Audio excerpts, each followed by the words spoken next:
We're going to be working with Tennessee Foundational Skills Curriculum Supplement, Grade 2, Unit 1. This is Lesson 2. So in Lesson 2, we are going to do more of an extension of what we did in Lesson 1, and we'll actually build that out all the way through Lesson 5. So today with Lesson 2, we are going to again warm up with doing some code work in our individual code charts. We'll also do some chaining work and some dictation. And then once we're all warmed up and we're ready to read and write, we will begin doing some story reading. And that's always my favorite time of the day, is to do some story reading, answer some questions, making sure that we understand what we've read, and then we will wrap up our lesson. So I hope you guys are ready for that. These are your objectives for today, so that if you have someone there with you that would like to see what the objectives are and how they align to our Tennessee state standards, the objectives are listed, and in parentheses you'll see the Tennessee state standard that is aligned to that objective. In order to participate with our lesson today, you will need your code chart. You're going to need paper or a dry erase board to write on, a pencil and or a dry erase marker, a red marker and a green marker. And I've made a mistake on this, but let's just continue moving. You're actually going to need worksheets 2.1 and 2.2. So you're going to need the materials for lesson 2, and there'll be worksheets 2.1 and 2.2. The worksheets look like this. Just to reiterate, I apologize for the mistake there. You're going to need 2.1 and 2.2. All right, so let's remind ourselves what the code chart is. Remember, the code chart is what comes, looks like this as our materials.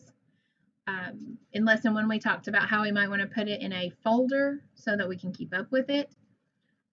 In lesson 1, we also talked about having paper and pencil as the way that you want to participate in the lesson, or having a small dry erase board and a dry erase marker to participate in the lesson. Either one will work. You'll also want a red marker and a green marker. In lesson 1, we talked about the possibility of it may be a red and green crayon. It could be a green highlighter and a pink highlighter. It could be a colored pencil that's red and a colored pencil that's green. And then again, I apologize for the mistake. It's 2.1 and 2.2. Materials, student materials for lesson 2. If you need to pause the video in order to get your materials together, please do. All right, in order to warm up, we want to move into our code books. All right, so for our code books, we're going to start with our vowel sounds. In lesson 1, we did a good review of some of our vowel sounds, and today we're going to kind of finish up that review of vowel sounds, and then we will use those vowel sounds as we read and we write. So let's go ahead and get the party started by going over our vowel sounds and their spellings that we practiced yesterday or in lesson 1. So the sound is A and the spelling is A. That is the most common spelling for A as in hat. The sound is I. Watch my mouth. I. The spelling is I as in it. That's the most common spelling for the sound I, but there is also another one, but we're not going to worry about it today. But there is another one. Now, who remembers why in the world I traced around the spelling boxes with my green marker? What was the significance of green? Yes, because when my mouth makes the sound ah, the air goes out. Green means go for our stoplight. Red means stop. It means the air is stopped. When I make the sound I with my mouth, the air is coming out. The sound goes. And I spell it with an I. Okay, so today we're going to add the sound eh. Eh. Do you think that that would be a sound that we would mark with green or with red? Eh. You say it. Eh, spelled with E. Yeah, we are going to code this book, the sound E, eh, spelling E, with green because the air is going. Nothing is stopping the air. Eh, eh, eh, spelled with E. There is another spelling, but looking at the power bar, I know that the E is the most common, as in pet. Et. Okay, right, we're going to do the sound today. Everyone say All right. Oh my, look at how many spellings there are for that sound. We're going to focus on this first one, and we're going to decide whether it gets green coded or if it gets red coded. Watch my mouth and you see if it's a clue. Yep, absolutely. Nothing's holding it back. It's green. The air comes right out. And we're going to focus on the spelling of letter U, as in but. But. I wanted to go outside, but it was raining. The last vowel sound today we're going to do is the ah sound. Everybody make the ah sound. Do you think it's green or red? Definitely green. In fact, when we use our mouths to make the ah sound, it actually kind of forms a letter O. That makes it easy to remember. And the only spelling for the ah sound is the letter O, as in hop. So what do we notice about the air and how it comes out with these sounds? Yeah, they're all coded green because we are letting the air go. We're letting the sound go when we make these vowel sounds. So let's go through and let's do the sound and say the spelling that we are working on. If it has other spellings, we're not working on those yet. We're only working on the ones that we have coded. Okay? Let's begin with the I sound. I'm going to say I, a, and then I'm going to read that word because we're in second grade. We can read those words. Ready? A, hat. It, I, it. E, pet. You, but. O, hop. You do that, please. I'll point and you read. Sound first. A, hat. Go. Let me hear you. We're almost done. Last one. Very good, very good. All right, now let's move over to our consonant sounds that we're going to work on today. So if you will go in your code chart to page 2, we are going to work on our consonant sounds. All right, so the consonant sounds that we are going to work on today are found on page 3.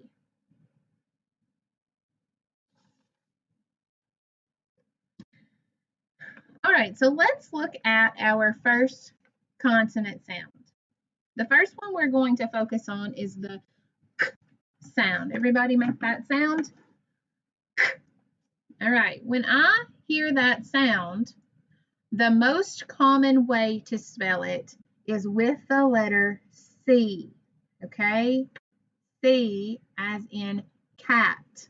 So go ahead and I would like for you to code the k sound, C as in cat. I used a red marker. I just picked up my red marker, but I need to check myself and make sure that this is a sound that is stopped by my mouth. It's different from a vowel sound. I, I, that is just coming out. Let's see if the k sound is stopped in my mouth. K. Yeah, what's stopping that sound in your mouth? Your tongue. That's exactly right. So something is keeping that sound from just going straight out like our vowel sounds. Something's holding it back. So the sound we're going to work on today is C as in cat, okay? It's the k sound. We spell it with the letter C most commonly as in cat. There are other spellings of this sound, but today we are only going to focus on the k sound spelled with the letter C as in cat. All right, let's go to our next sound. It's the G sound. G. Something's stopping that sound from coming out. I'm going to compare it to the sound ah. Ah. It just comes out. But this G sound, does it come out or something stopping it? Something's stopping it. The way that we use our tongue, the way that we form our mouth, G. Something is keeping that sound from just coming out like a vowel sound. So it's going to be coded in red because something is stopping that sound. Our tongue, the way we hold our mouths, our lips sometimes can stop the sound. All right? So in order to make the G sound, I'm going to spell that with a letter G most commonly. You can see that there are other ways to spell it, but for today, we're going to focus on the G sound, as in gift. All right? So I would like for you guys to say sound, spelling, and example, just like we did with our vowels. I will do them first, and then I want you to do them. K, C, cat. G, G, gift. Your turn.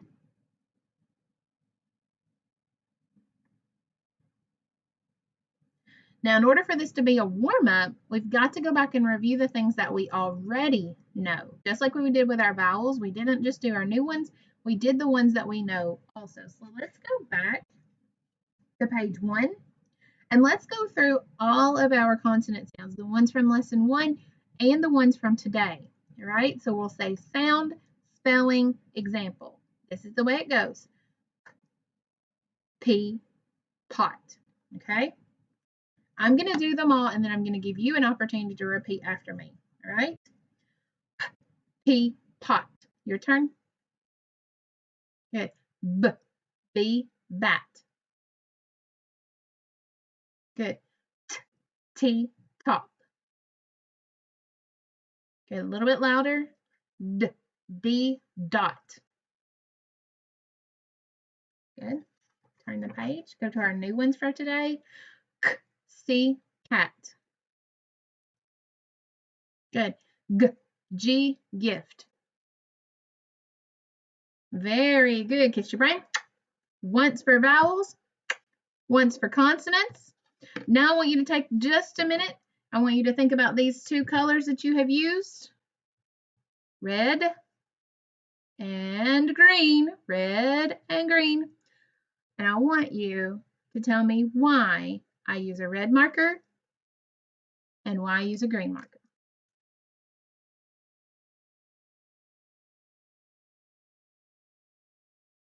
No, I heard somebody say, I use red because it's my favorite color. No, I like red too.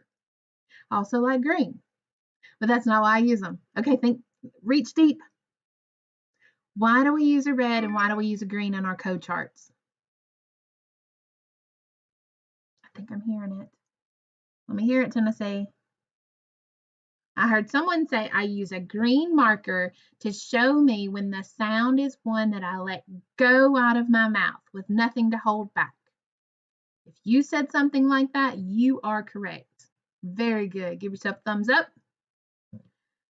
I heard someone else say they use a red marker when my mouth stops the sound in a way.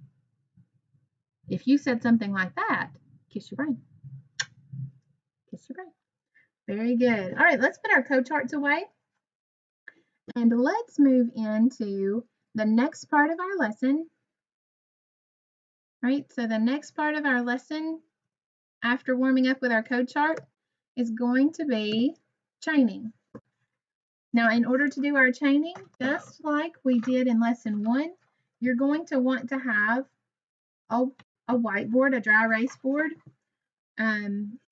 You might even have a chalkboard maybe at home, or you can just use paper and pencil to do our chaining work. All right, so you see my dry erase board here.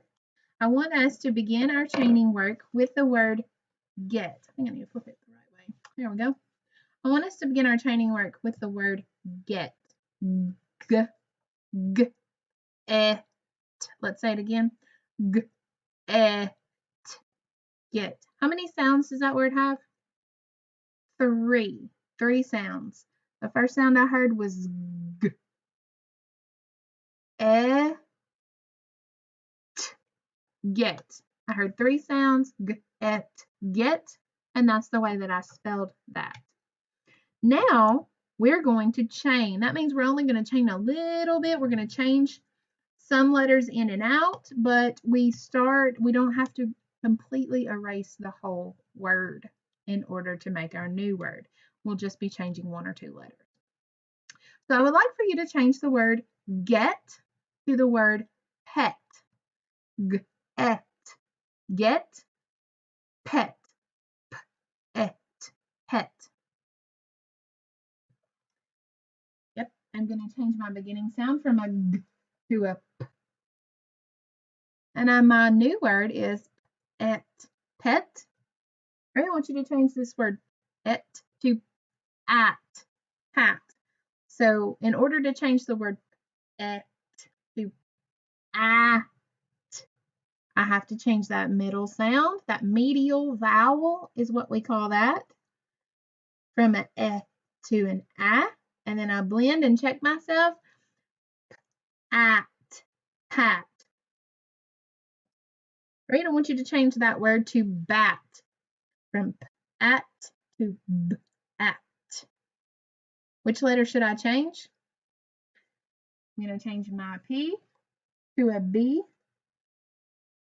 to represent the B sound. B, at, bat. All right, let's change this word bat to hat. B, at to k, at. I'm going to erase that B sound and I'm going to put a k sound. We just worked with that in our code book, didn't we? K, at, cat. Right, I would like for us to change the word cat to the word caught. And you know what I think I'm going to do? I'm going to rewrite this a little bit bigger and space it out. Cat is what I had up there. That way I can erase without erasing my other letters. So I'm going to change this word cat to caught. Caught, something I might sleep on when I'm camping. Caught. Then I want to change the word caught to the word taught. Ought to ought.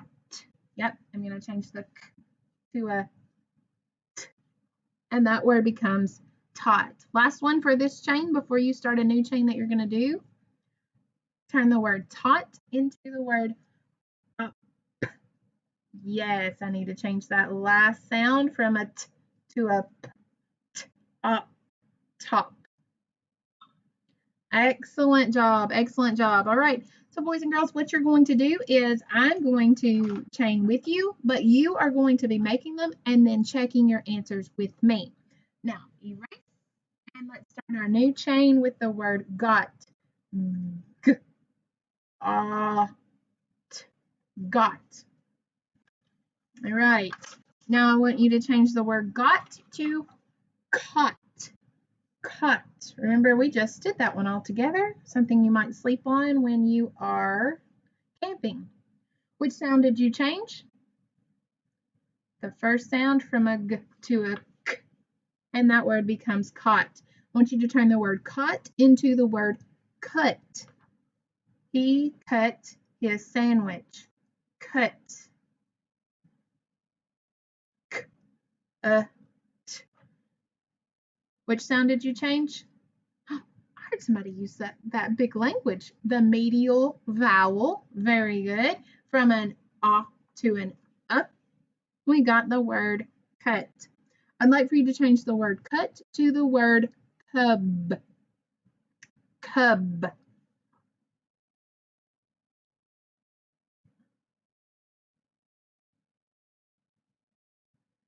All right, check your answer. Our first word was cut. Now you changed it to cub. You change your t to a b. Very good. And we spelled it with a B. All right, I want you to change this word cub to the word cab. Ab. Cab. Who used that big language? Which letter did you change? Yes, you changed the medial vowel. Ub to k. Ab. And your word should look like this, spelled C-A-B. All right, very last chain for the day. I want you to change this word ab, like a taxi cab, to the word app, a cap like you wear on your head. App. Which letter did you change? Change the letter B to a P. You change the B sound to a P sound to make the word app, cap. Very good. Now, if you got all of those correct, I would like for you to stand up and give me 2 jumping jacks. Ready? And a 1 and a 2.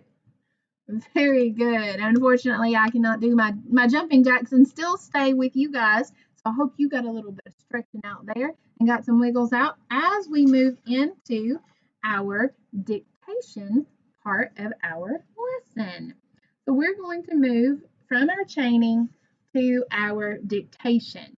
In lesson 1, we learned what dictation is. What does it mean to dictate something when we're reading and writing?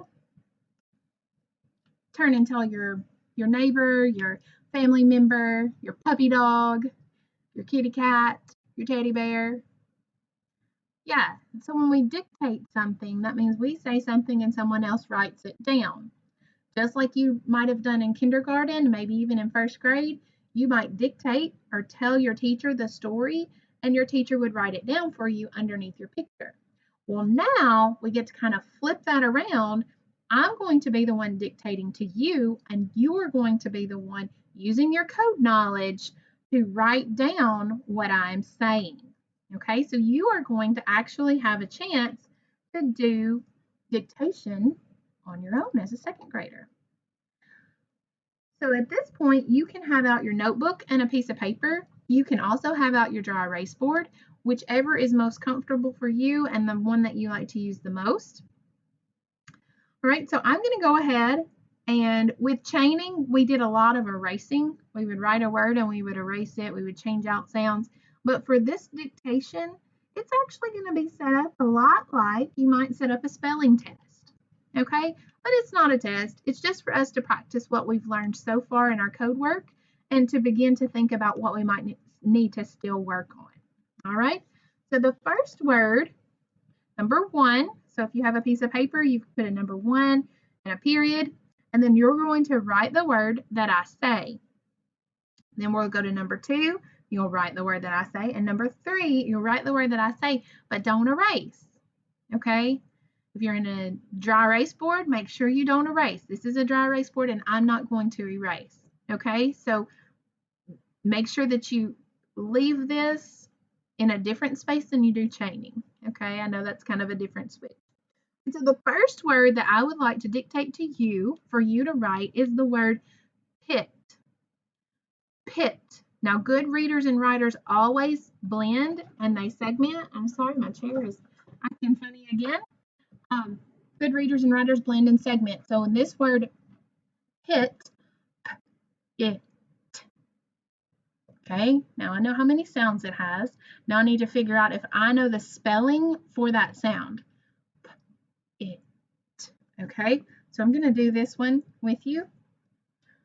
I know that that's the spelled with a letter P most commonly. I. I know that that's spelled with an I. T. That's the third sound I hear, and it's spelled with a T. So my word is, oh, I sure hope I got that one right, but I won't know until we check our papers, okay? All right, the next 2 you're going to do on your own. I want you to write the word tip. Tip.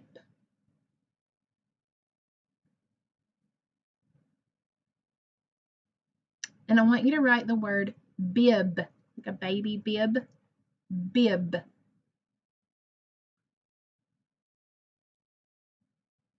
Okay, I'm going to cover this up.